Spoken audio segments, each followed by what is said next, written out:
မကောင်းမှုအကုသိုလ်ကိုပယ်ရှားပြီးဖြစ်ကြတော့ဤဗျာမဏအရိယတဝန်ပုဂ္ဂိုလ်လေးဦးတို့အားဆွမ်းကိုရပါပြီလို့ဟုမြင်ညာတော်မူလသောအခါထိုအရှင်ဘုံသာသည်နလက်တံမရအသေးပါမလူအသေးပါဟုပြန်ကြားလျောက်ထားလက်သည်တွင်အရှင်သာရိပုတ္တရာမထေရသူမြတ်သည်လေးပါးသာအတွက်ဆွမ်းကိုပြင်ဆင်ထားသည်ကိုသိမြင်တော်မူလိုက်၍အာရဏမေပတ္တံငါဤတပိတ်ကိုတဖန်ပြန်ယူဆောင်ခဲ့လို့ဟု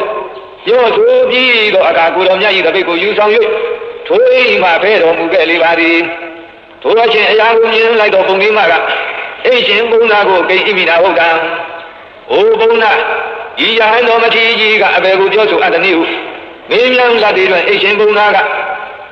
ဧတေသံဃာတတိမိဒိဏံဗျာမနာနလတုံဝတ္တိတိ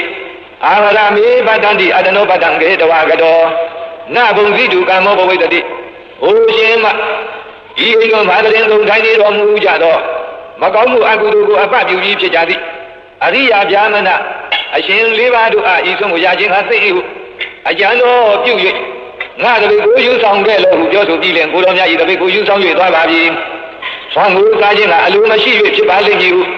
ပြန်ကြပြောဆိုလာသည်တွင်တပံပုံလေးမှကဒီကံကံတော်အဉ္ဉံဟောလောကေတဝအာနေဟိသွားပါခြင်းပုံလားကျောင်းတော်သို့သွားရောက်ပြီးလင်အလင်းအမြန်ကျောင်းတော်သို့သွားရောက်ပြီးလင်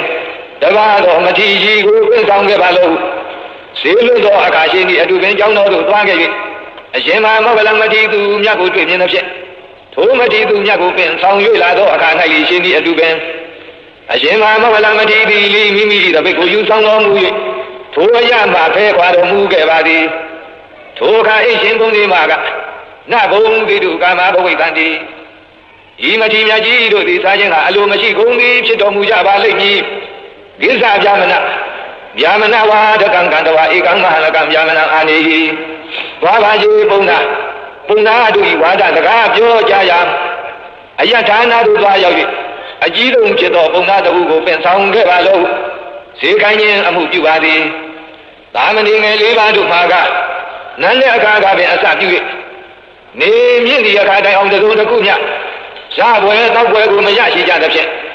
သာလောင်မှုသိချင်းပြင်းစွာနှိမ့်ဆက်သဖြင့်ပင်ပန်းနွမ်းနယ်လျက်ရှိကြပါကုန်ပြီထို့ကြောင့်ရကတရားမင်းဤနေရာပူနွေးသောအချင်းအရာကိုပြလာသဖြင့်တရားမင်းသည်အကြောင်းအချင်းအရာကိုစူးစမ်းသိဉ္ဇင်းလာသည်တွင်သာမဏေငယ်လေးပါးတို့နတ်နဲ့စောစီသွားမှအစပြု၍တစုံတစ်ခုမျှမရရှိပဲသာလောင်မှုသိချင်းပြင်းစွာနှိမ့်ဆက်သဖြင့်ပင်ပန်းနွမ်းနယ်သောအချင်းအရာကိုမြင်၍ထိုအရာတို့ငါသည်သွားခြင်းကသိဟုကြံစည်ကြည့်လင်ဘုံနာအိုး၏အသွင်ဖြင့်ဘုံနာတို့ဝါဒ